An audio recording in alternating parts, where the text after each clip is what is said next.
Assalamualaikum warahmatullahi wabarakatuh. May tanong dito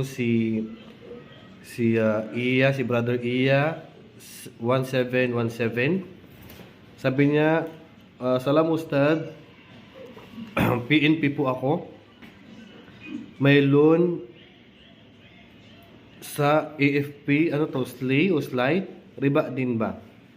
Okay, pangkalahatan po kapag sa Pilipinas po, lahat po ng empleyado diyan na mga naglo-loan ay hindi na po talaga nakakaiwas sa riba. Hindi lang po PNP. PNP, AFP, teachers, doctors, o anumang empleyado po ng government ay hindi po sila nakakaiwas po sa riba.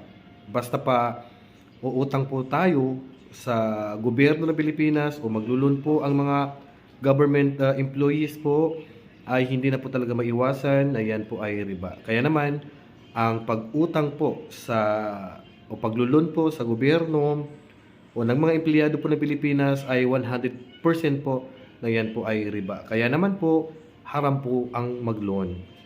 Pinahihintulutan lang po yan kapag ka-emergency.